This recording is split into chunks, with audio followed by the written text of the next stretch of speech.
बिस्मिल्लाहिर्रहमानिर्रहीम। अस्सलाम वालेकुम माय केमिस्ट फैमिली। ये है आपका favourite channel your free academia. उन बच्चों का चैनल जो केमिस्ट्री समझकर पढ़ना चाहते हैं। रट्टे वालों के लिए है कोई और चैनल। सब बोलें 10 time my passion my chemistry. Now study time starts. Okay बच्चों, कल के लेक्चर में अल्हम्दुलिल्लाह हमने अपनी टेस्ट और सेल्फ तमाम की तमाम सॉल्व कर चुके हैं।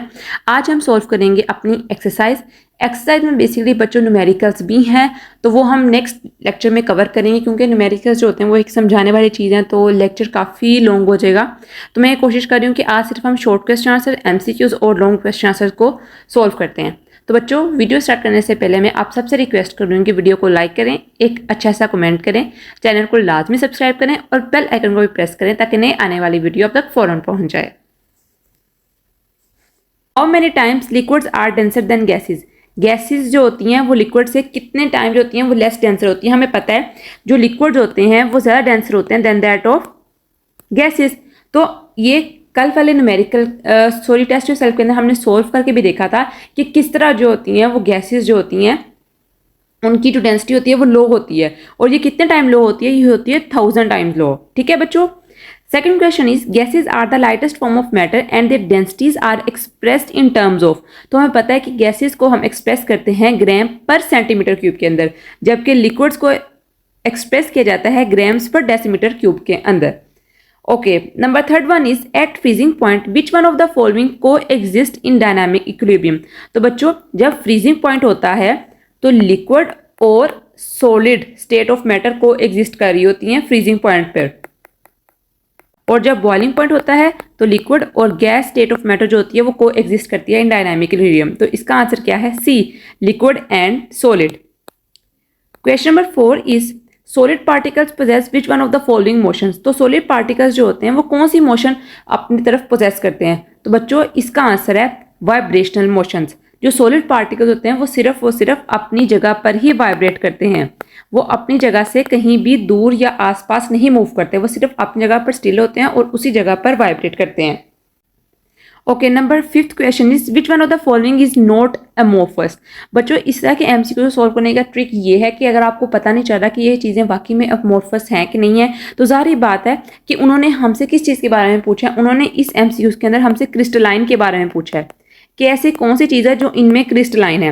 अमोर्फस का ऑपोजिट क्या है? क्रिस्टलाइन। उन्होंने पूछे विच one of the following is not amorphous, तो ऑब्वियसली क्रिस्टलाइन कौन सी है इनमें से? तुम्हें पता है रबर भी अमोर्फस फॉर्म में होती है, प्लास्टिक भी और ग्लास, ये तीनों जो होती हैं हमारे पास क्या होती हैं? ये अमोर्फस फॉर्म है। जबकि ग्लूकोज मीन शुगर किस फॉर्म में होती है? आपने क्रिस्टल देखे ना शुगर के, आप उसको डिजोल्व करते हो, देखी होगी, हर किसी ने देखी हुई शुगर कैसी होती है। तो शुगर क्या है? क्रिस्टलाइन फॉर्म है सॉलिड स्टेट की।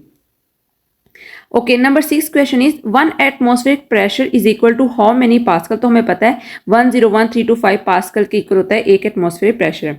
In the evaporation process the liquid molecules which leave the surface of the liquid have.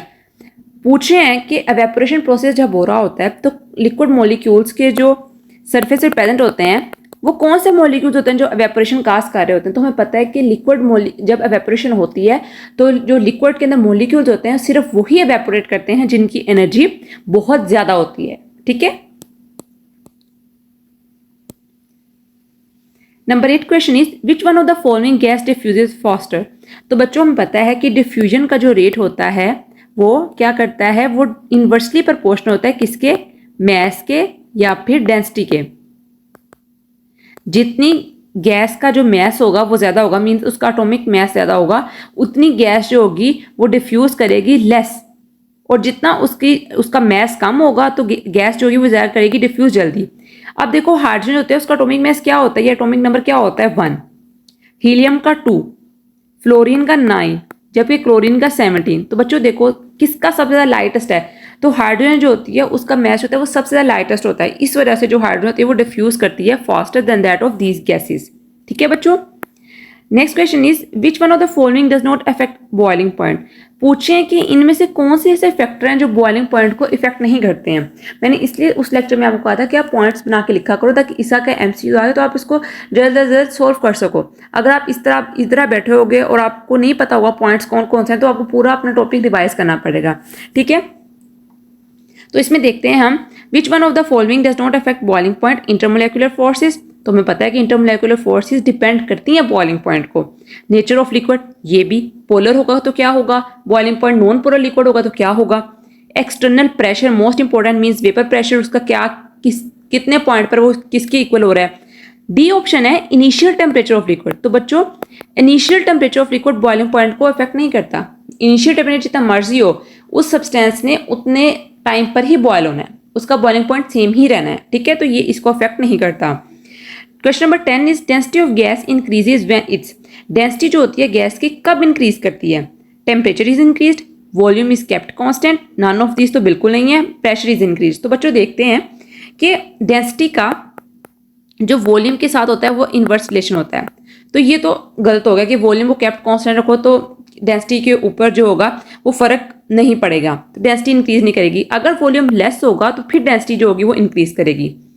Temperature जब इंक्रीज करेंगे तो क्या होगा, इंटरमोलेकुलर फोर्सेस इंक्रीज करेंगी। जब इंटरमोलेकुलर फोर्सेस इंक्रीज करेंगी तो क्या होगा कि मॉलिक्यूल्स होंगे वो बहुत ज़्यादा आपस में कोलाइड करेंगे, मोशन में आ जाएंगे, ठीक है, स्टिल एक जगह पर नहीं रहेंगे, मोशन में आ जाएंगे, और ये चीज़ भी डेंसिटी को इंक्रीज नहीं करवाती। नंबर बी पे है प्रेशर इज इंक्रीज। तो हमें पता है जब आप गैस का प्रेशर इंक्रीज करते हो तो ऑटोमेटिकली उसका जो वॉल्यूम होता है वो रिड्यूस हो जाता है। जब वॉल्यूम रिड्यूस होता है तो डेंसिटी जो होती है वो इंक्रीज कर जाती है, ठीक है बच्चों, तो इसका आंसर है P, pressure is increased. Question number 11 is the vapour pressure of liquid increase with, जो वेपर प्रेशर होता है लिक्विड का वो कब इंक्रीज करता है? तो बच्चों देखते हैं इंक्रीज ऑफ प्रेशर, जब आप प्रेशर को इंक्रीज करते हो क्या तब वेपर प्रेशर इंक्रीज करता है? नो, इसका कोई ताल्लुक नहीं है वेपर प्रेशर का इंक्रीज ऑफ प्रेशर से।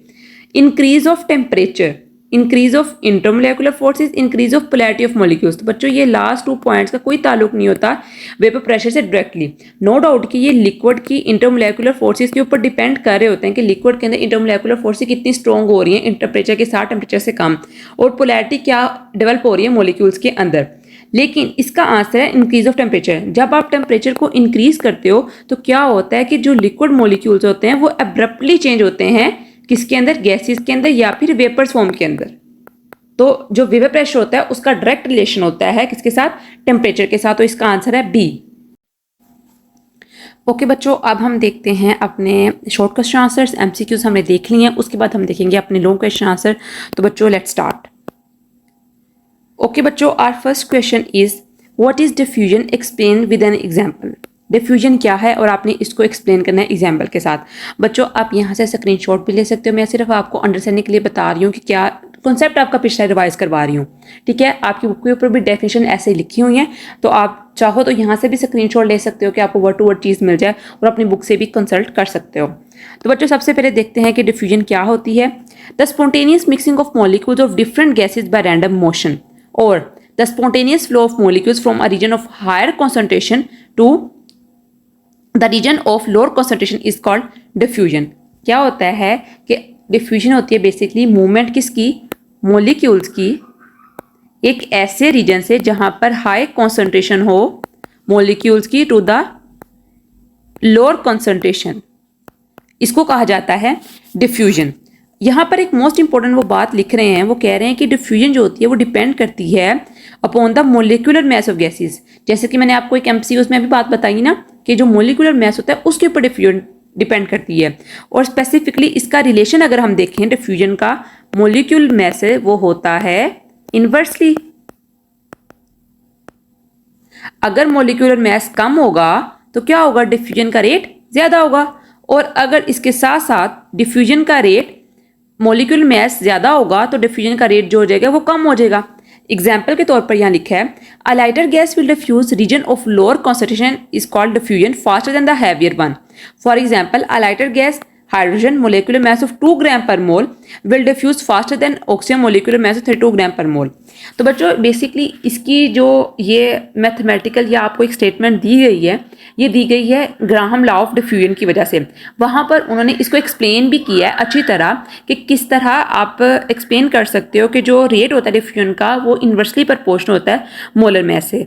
मैं आपको यहाँ पर करके भी दिखा देती हूँ, वैसे आपको भी ज़रूरत तो नहीं है, लेकिन हम देख लेते हैं एक दफ़ा कैसे ऐसा होता है। तो बच्चों देखो, कहते हैं rate of hydrogen over rate of oxygen is equal to under root molar mass of oxygen divided by molar mass of hydrogen. तो देखो ऑक्सीजन का मोलर मास क्या होता है 32 ग्राम और हाइड्रोजन का 2।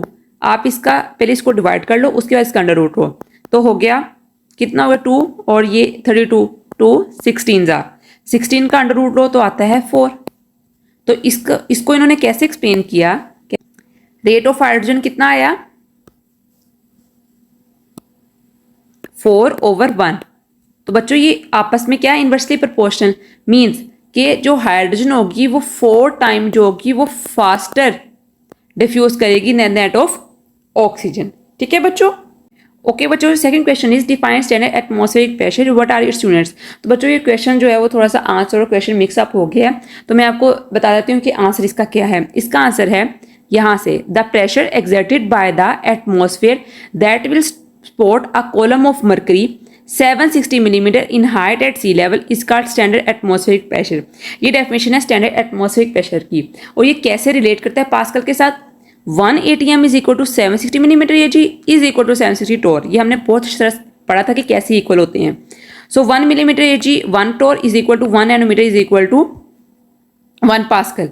तो इक्वल होता है 101325 न्यूटन पर मीटर और 101325 पास्कल के। 1 atm is called standard atmospheric pressure. ये आपकी बुक के ऊपर सारा गिवन है, यहाँ से बेशक ना भी करो तो कोई बात नहीं, यहाँ सिर्फ समझो कि कहाँ क्या क्या लिखा हुआ है। ठीक है।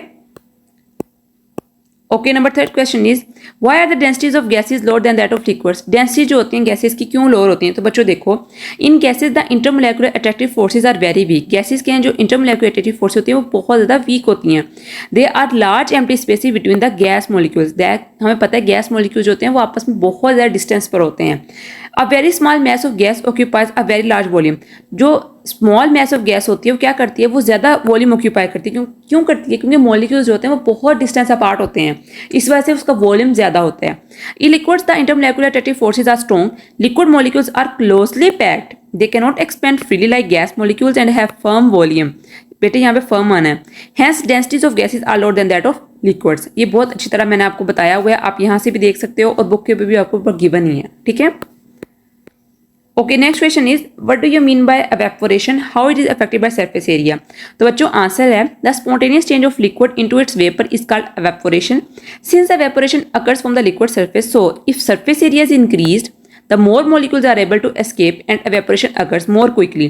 Hence greater the surface area greater is the evaporation and vice versa.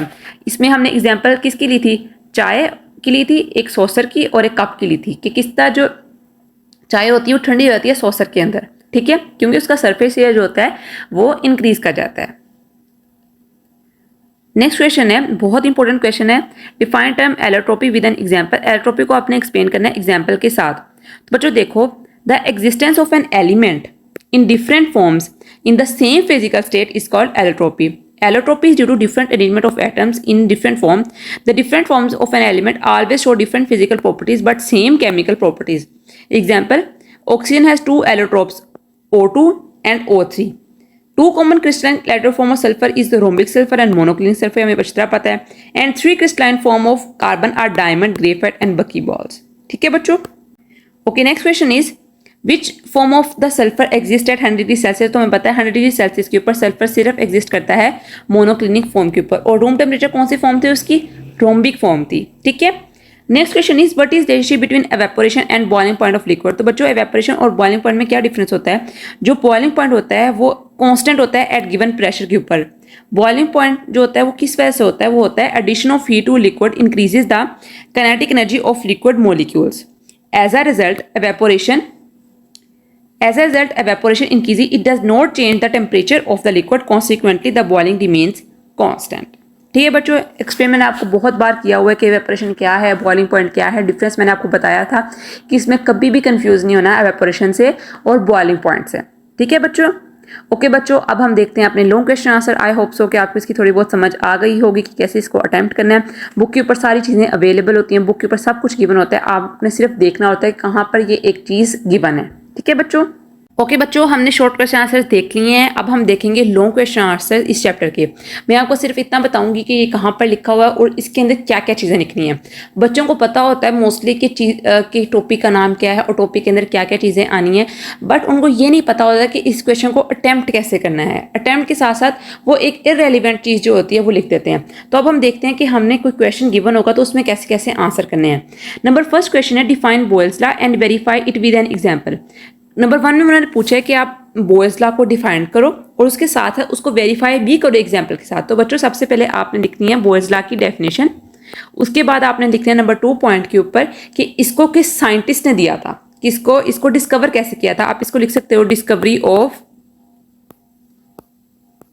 Boyle's law, कि इसको डिस्कवर कैसे किया गया था। और बताना है कि बोयल्स एक साइंटिस्ट था जिसने इसको डिस्कवर किया। उसके बाद आपने इसकी नंबर 3 पे देनी है मैथमेटिकल कैलकुलेशंस।